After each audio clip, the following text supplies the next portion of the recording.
প্রিয় শিক্ষার্থীবৃন্দ, জয়পাড়া সরকারি পাইলট উচ্চ বিদ্যালয়ের ভার্চুয়াল ক্লাসে তোমাদের স্বাগতম।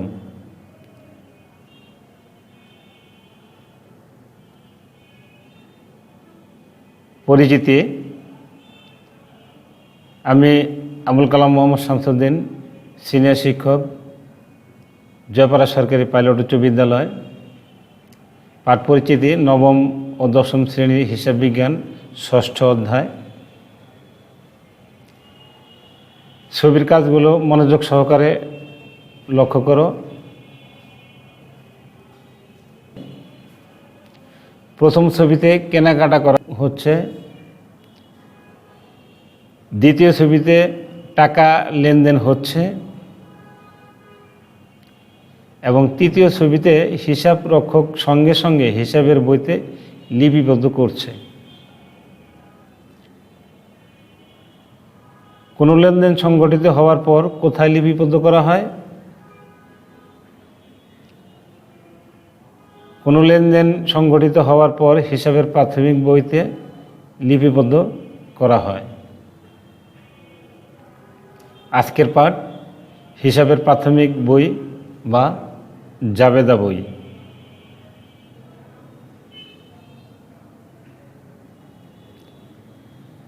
এই পাঠ শেষে শিক্ষার্থীরা জাবেদা বা হিসাবের প্রাথমিক বই এর ধারণা ও গুরুত্ব ব্যাখ্যা করতে পারবে।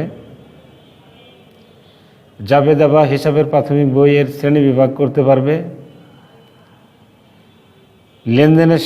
লেনদেনের সাধারণ জাবেদা দাখিলা প্রদান করতে পারবে। ছবির কাজগুলো মনোযোগ সহকারে দেখো।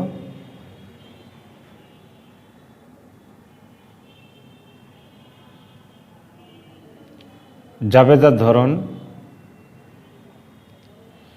লেনদেন সংগঠিত হওয়ার সাথে সাথে আমাদেরকে যতটুকু সম্ভব লেনদেনের বিশদ বিবরণ লিপিবদ্ধ করতে হয়। লেনদেনের এই বিবরণ প্রাথমিকভাবে প্রথম জাবেদায় লিপিবদ্ধ করা হয়। লেনদেনের ডেবিট ও ক্রেডিট পক্ষ বিশ্লেষণ করে তারিখের ক্রমানুসারে ব্যাখ্যা সহকারে জাবেদাতে লিখে রাখা হয়। পরবর্তী সময়ে হিসাবের পাকা বই খতিয়ান প্রস্তুতের ক্ষেত্রে জাবেদা সহায়ক বই হিসাবে কাজ করে, যার কারণে এই জাবেদাকে হিসাবের প্রাথমিক বই বলা হয়। জাবেদার শ্রেণীবিভাগ সম্পর্কে আমরা জেনে নেই। জাবেদা: বিশেষ জাবেদা, প্রকৃত জাবেদা। বিশেষ জাবেদাকে আবার কয়েকটা ভাগে ভাগ করা যায়, আমরা ভাগগুলি দেখে নেই। প্রথমে ক্রয় জাবেদা, বিক্রয় জাবেদা, ক্রয় ফেরত জাবেদা, বিক্রয় ফেরত জাবেদা, নগদ প্রাপ্তি জাবেদা এবং নগদ প্রদান জাবেদা। এবার প্রকৃত জাবেদার ভাগগুলি আমরা দেখে নিই। প্রারম্ভিক জাবেদা, সমাপনী জাবেদা, সংশোধনী জাবেদা, সমন্বয় জাবেদা, অন্যান্য জাবেদা। এবার আমরা জাবেদার শ্রেণী বিভাজন নিয়ে আলোচনা করব। জাবেদার শ্রেণী বিভাগ: এক নম্বর হলো বিশেষ জাবেদা, 2 নম্বর হলো প্রকৃত জাবেদা। বিশেষ জাবেদা 6 প্রকার। ক. ক্রয় জাবেদা: শুধুমাত্র ধারে ক্রয় সংক্রান্ত লেনদেন অন্তর্ভুক্ত হবে। খ. বিক্রয় জাবেদা: শুধুমাত্র ধারে বিক্রয় সংক্রান্ত লেনদেন অন্তর্ভুক্ত হবে। গ. ক্রয় জাবেদা গ. ক্রয় ফেরত জাবেদা: শুধুমাত্র ধারে ক্রয় ফেরত সংক্রান্ত লেনদেন অন্তর্ভুক্ত হবে। ঘ.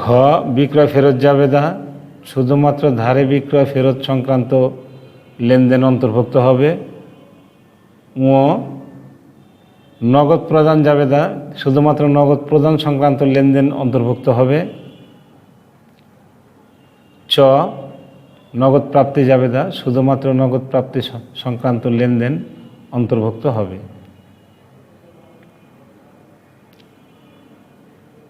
প্রকৃত জাবেদা 4 প্রকার। ক, প্রারম্ভিক জাবেদা বিগত বছরের সম্পদ, দায় ও মালিকানা সত্ত্বের পরিমাণ বর্তমান বছরে আনার জন্য প্রারম্ভিক দাখিলা দেওয়া হয়। খ, সমাপনী জাবেদা মুনাফা জাতীয় আয় ও ব্যয় হিসাব বন্ধ করার জন্য এই দাখিলা দেওয়া হয়। গ, সমন্বয় জাবেদা ভুলে বাদ পড়া লেনদেনগুলো লেখার জন্য এটি দেয়া হয়।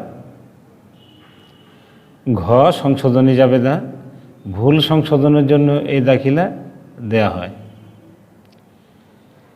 এবার আমরা সাধারণ জাবেদার নমুনা ছকটা দেখে নেই। তোমরা একটা ছক দেখতে পাচ্ছ, সাধারণ জাবেদার ছক। এই ছকে 5টা ঘর আছে দেখো। প্রথমটা হইল তারিখ, দ্বিতীয় ঘরটার ভিতর আছে কি বিবরণ অথবা হিসাবের নাম ও ব্যাখ্যা। এরপরের ঘরে আছে খতিয়ান পৃষ্ঠা, তারপর ডেবিট টাকা, সবশেষে হইল ক্রেডিট টাকা এবং শেষে মোট যোগফল, ডেবিটের পক্ষের মোট যোগফল এবং ক্রেডিট পক্ষের মোট যোগফল। এটা সবসময় সমান হবে। ডেবিট ও ক্রেডিট কিভাবে নির্ণয় করা হয় এবার আমরা সে বিষয়টা জেনে নেই। সম্পদ ও ব্যয় বৃদ্ধি পেলে ডেবিট হয়, সম্পদ ও ব্যয় হ্রাস পেলে ক্রেডিট।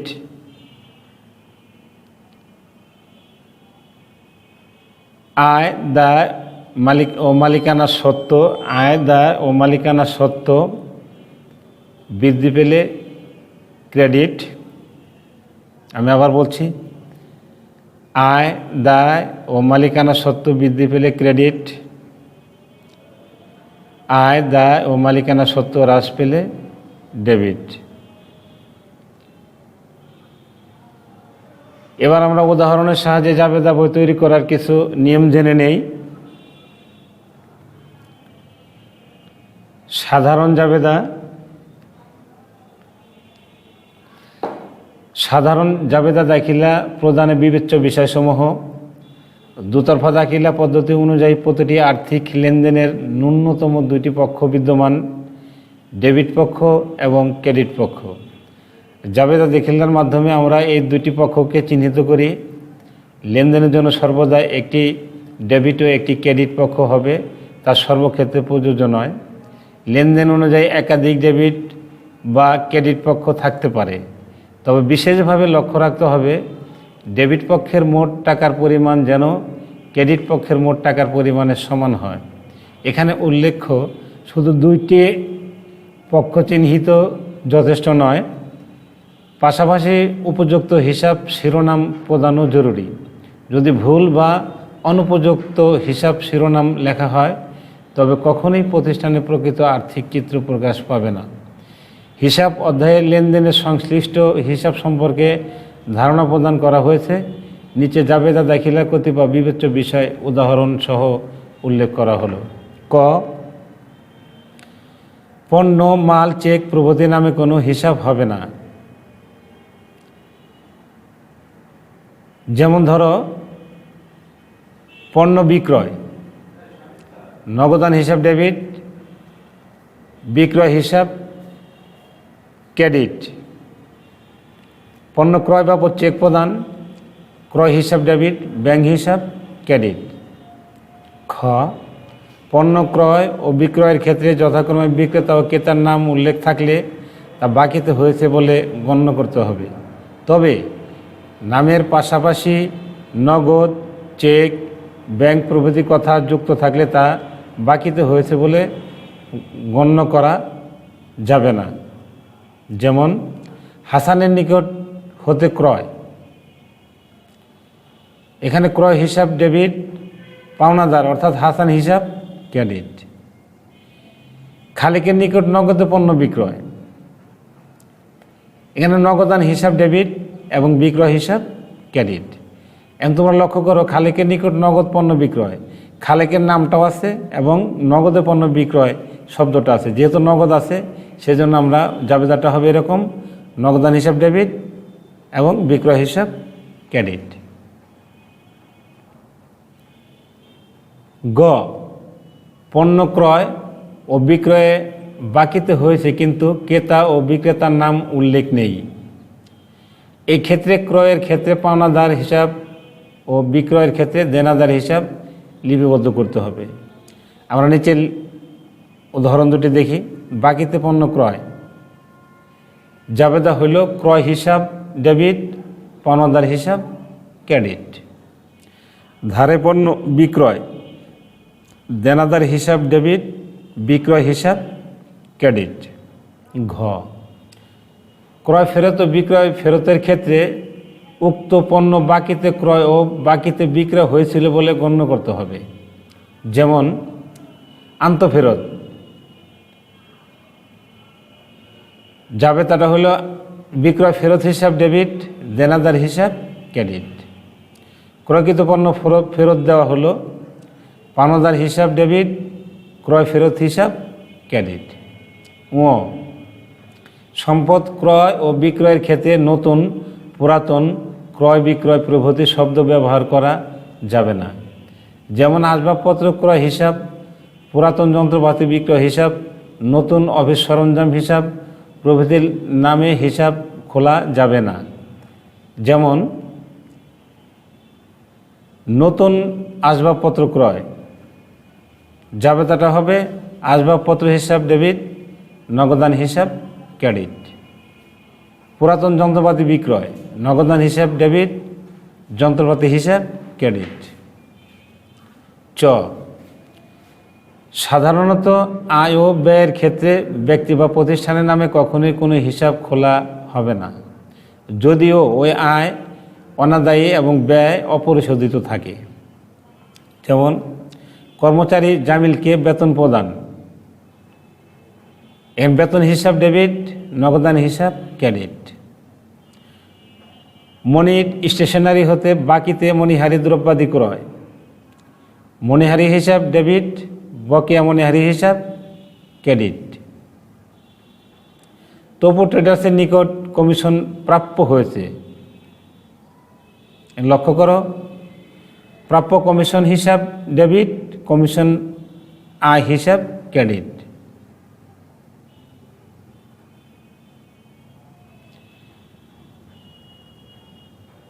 ব্যক্তিগত বা ব্যবসায়ের প্রয়োজনে পণ্য ব্যবহার, বিজ্ঞাপনের জন্য পণ্য বিতরণ, পণ্য চুরি, পণ্য নষ্ট প্রভৃতি লেনদেনের ফলে পণ্যের পরিমাণ হ্রাস পায়, তাই এই সকল ক্ষেত্রে ক্রয় হিসাব ক্রেডিট হবে। যেমন বাকিতে, যেমন ব্যক্তিগত প্রয়োজনে পণ্য উত্তোলন, উত্তোলন হিসাব ডেবিট, ক্রয় হিসাব ক্রেডিট। দোকান হতে পণ্য চুরি হলো, জাবেদাটা হবে বিবিধ ক্ষতি হিসাব ডেবিট, ক্রয় হিসাব ক্রেডিট। বর্গের জ, প্রতিষ্ঠান হতে উত্তোলন হলে মালিকের ব্যক্তিগত উত্তোলন বোঝাবে। ব্যাংক হতে উত্তোলন হলে তা প্রতিষ্ঠানের জন্য হয়েছে বলে গণ্য করতে হবে। মালিকের জন্য উল্লেখ থাকলে তা উত্তোলন হিসাবে লিপিবদ্ধ হবে। যেমন ব্যবসা হতে উত্তোলন, উত্তোলন হিসাব ডেবিট, নগদান হিসাব ক্রেডিট। ব্যাংক হতে উত্তোলন, নগদান হিসাব ডেবিট, ব্যাংক হিসাব ক্রেডিট। ঝ, পণ্য নগদ অর্থ কোনো সম্পদ চুরি বা বিনষ্ট হলে বিবিধ ক্ষতি হিসাব নামে লিপিবদ্ধ হবে। নিচে জাবেদাগুলি দুটো লক্ষ্য করো। ক্যাশ বাক্স হতে টাকা চুরি, জাবেদাটা হবে বিবিধ ক্ষতি হিসাব ডেবিট, নগদান হিসাব ক্রেডিট। অগ্নি দুর্ঘটনায় পণ্য বিনষ্ট হলো, জাবেদাটা হবে বিবিধ ক্ষতি বা অগ্নিজনিত ক্ষতি হিসাব ডেবিট, ক্রয় হিসাব ক্রেডিট। ইও ব্যাংক সুদ মঞ্জুর বা ধার্য এবং ব্যাংক চার্জ সর্বদা ব্যাংকের হিসাবে সরাসরি প্রভাব ফেলবে বলে গণ্য করতে হবে। নিচের উদাহরণ একটু লক্ষ্য করো। ব্যাংক সুদ মঞ্জুর করলো, এখানে ব্যাংক হিসাব ডেবিট, ব্যাংক সুদ হিসাব ক্রেডিট। ব্যাংক চার্জ ধার্য করলো, ব্যাংক চার্জ হিসাব ডেবিট, ব্যাংক হিসাব ক্রেডিট। স্থায়ী সম্পদের মূল্য ব্যবহার বা অন্য কারণে হ্রাস পেলে তা সম্পদের অপচয় হিসাবে গণ্য হবে। সেক্ষেত্রে সংশ্লিষ্ট সম্পদ হিসাব ক্রেডিট না করে পুঞ্জীভূত অপচয় হিসাব সংশ্লিষ্ট সম্পদ নামে ক্রেডিট করতে হবে। যেমন আসবাবপত্রের উপর অপচয় ধার্য, অপচয় হিসাব ডেবিট, পুঞ্জীভূত অপচয় হিসাব ক্রেডিট। যে কোনো উৎস হতে চেক পাওয়া গেলে তা ব্যাংক হিসাবে লিপিবদ্ধ করতে হবে, কারণ প্রতিষ্ঠানকে বাহক বা খোলা চেক প্রদান করা হয় না। হিসাবে প্রদত্ত চেক অ্যাকাউন্ট পে প্রদান করা হয়। নিচের জাবেদা দুটি লক্ষ্য করো। লেনদেন, পণ্য বিক্রয় বাবদ রাজীবের নিকট হতে চেক প্রাপ্তি। জাবেদাটা হবে ব্যাংক হিসাব ডেবিট, বিক্রয় হিসাব ক্রেডিট। অর্থাৎ চেকের মাধ্যমে পাওয়ার কারণে ব্যাংক হিসাব ডেবিট হয়েছে। দেনাদার হতে চেক প্রাপ্তি, যা সঙ্গে সঙ্গে ব্যাংকে জমা দেওয়া হয়ে গেছে। এখানে ব্যাংক হিসাব ডেবিট, দেনাদার হিসাব ক্রেডিট।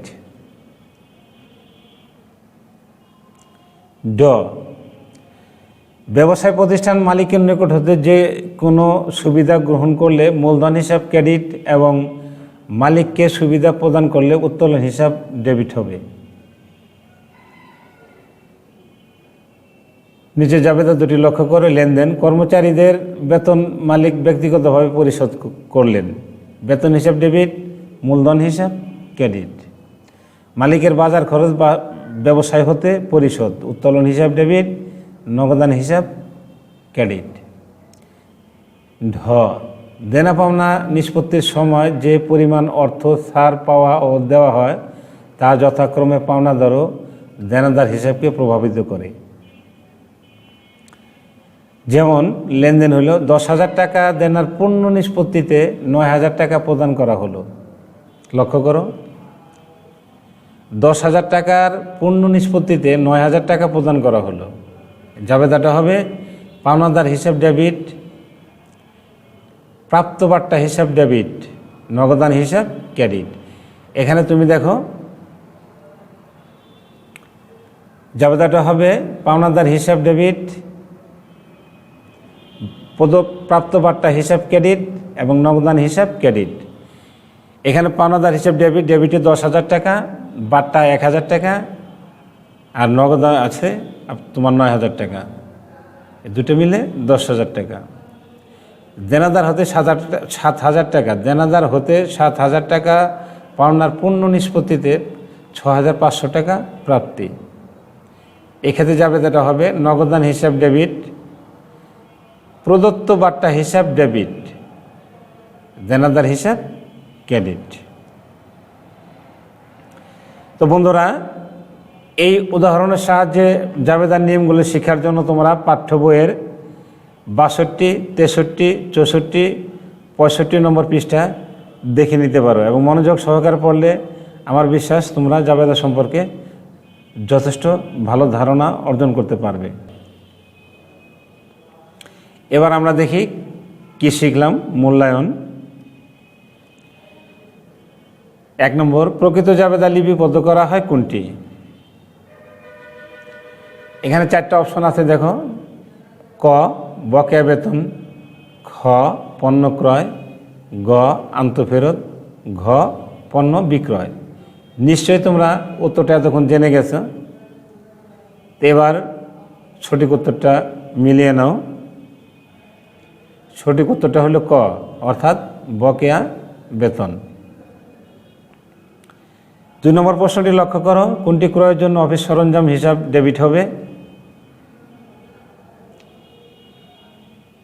ক স্ট্যাপলার, খ কম্পিউটার, গ আলমারি, ঘ পেপারওয়েট। এতক্ষণে অবশ্যই তোমরা সঠিক উত্তরটা জেনে ফেলছো, এবার মিলিয়ে নাও। উত্তর খ কম্পিউটার। 3 নম্বর প্রশ্ন, ধারে বিক্রয় কোথায় লিপিবদ্ধ হয়? ক প্রকৃত জাবেদায়, খ বিক্রয় জাবেদায়, গ প্রারম্ভিক জাবেদায়, ঘ ক্রয় জাবেদায়। উত্তর খ।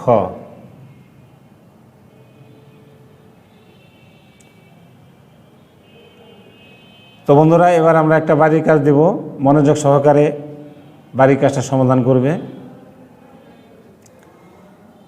প্রশ্নটা দেখো, জনাব নীলা চৌধুরী নীলা এন্টারপ্রাইজের মালিক। 2017 সালের মার্চ মাসে তার ব্যবসায়ের কতিপয় লেনদেন ছিল নিম্নরূপ: মার্চ 1 পণ্য ক্রয় 9,000 টাকা, মার্চ 2 আসবাবপত্র ক্রয় 12,000 টাকা, মার্চ 3 বাহারের নিকট বিক্রয় 15,000 টাকা, মার্চ 7 ব্যাংকে জমা দান 8,000 টাকা, মার্চ 9 বাকিতে পণ্য ক্রয় 5,000 টাকা, মার্চ 12 কুরিন সঞ্চিতি ধার্য করা হলো 2,000 টাকা, মার্চ 15 কুরিন হিসাবে অবলোপন করা হলো 1,000 টাকা, মার্চ 18 মণিহারি দ্রব্যাদি ক্রয় 1,000 টাকা, মার্চ 30 কর্মচারীদের বেতন প্রদান 7,000 টাকা। লেনদেনগুলো জাবেদা তৈরি করো।